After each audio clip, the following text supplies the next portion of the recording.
Tip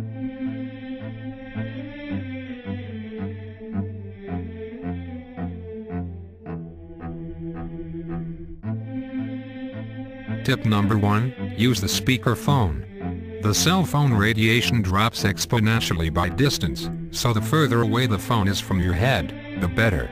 Tip number 2, limit use to essential calls and keep calls short.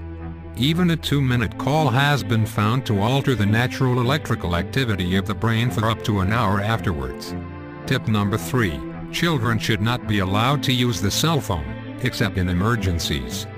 Their skulls are still developing, and the radiation can penetrate much more deeply. Tip number 4, use an air tube headset, not regular wired headset. Research has shown that regular wired headset could transmit radiation into the ear canal. Tip number 5, don't put the cell phone in your pocket, or belt, while it is in use, or while it is on. Men who wear cell phones near their groin could have their sperm count drop by as much as 30%, according to studies. Tip number 6, if using phone without an air tube headset, wait for the call to connect before placing phone next to the ear. The radiation level is higher while phone is still trying to make a connection. Tip number 7, do not use the cell phone in enclosed metal spaces such as vehicles or elevators.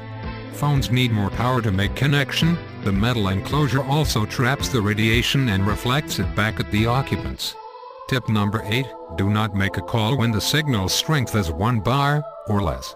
The phone must work harder to establish a connection and thus emits more radiation.